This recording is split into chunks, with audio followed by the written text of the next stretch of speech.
You know, we're looking at electing a whole House in November, not just the President.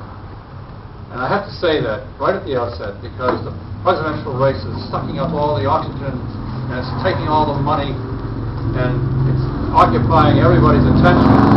And I don't know whether anyone yet has really started to think about the race that will make the real difference in people's lives if we can turn the House of Representatives into the People's House. That can make a lot more difference in people's lives than electing president. Now, there's the question, isn't it?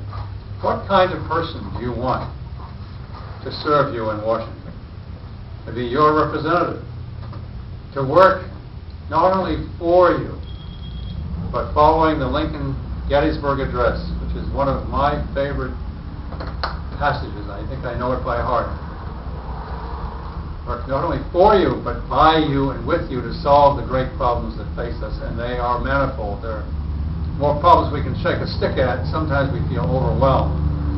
And so we've got to learn how to solve these problems together, because I'm not alone. You know what I mean? We have come to a point in this great American republic where the republic itself is at stake, and where in order to solve problems, we really need to find a way, and you need somebody in Congress, in my humble opinion, who will work with you and by you, not just for you.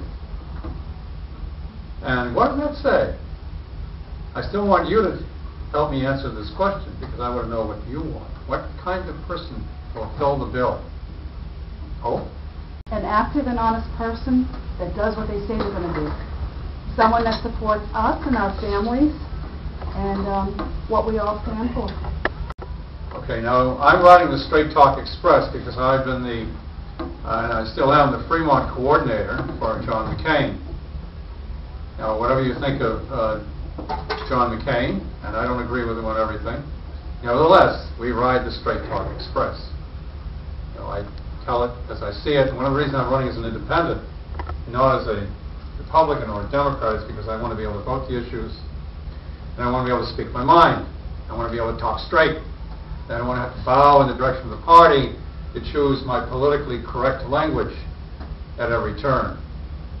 I mean, I can be diplomatic. So I'm not talking about going down to Washington to offend everybody. I don't like a lot of the stuff that goes on where people can't talk straight. They can't tell you an honest thought without twisting it or spinning it. You know. So, David, what do you want? What kind of person do you want, or think you want, down in Washington to work with you and I want a represent you? person. I want a person that's going to get as much government out of my life as possible, so I can live my own life in pursuit of happiness. So you with Grover Norquist? I mean, he's the one who leads the charge on the "leave me alone" approach. That's his byline. You know, well, leave me alone. Peter, if you look at it today, being a serial entrepreneur, I have doors that I have to go through to try and start a company that just costs money and doesn't do anything for the benefit of the economy.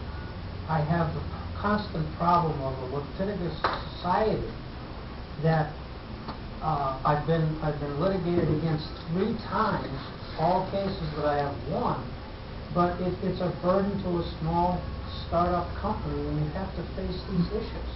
Well, the burdens now are increasing with the economy going into the tank, as capital sources will be drying up somewhat, and I hope that you'll actually raise capital for the company that you're trying to raise capital for. The capital is drying up also because of the tax structure and the inability of people to want to take a risk on new technology and things like that, because there's no financial incentive from the government's point of view to let it happen. Okay, well, we're going to come back to that, because you know, that word incentive means a lot, and it can mean different things. Look, the lead question is really important, because it's not just a matter of, perhaps as many people think, of finding somebody who's cast in the old mold. Too often we send people down to Congress and they end up joining a club.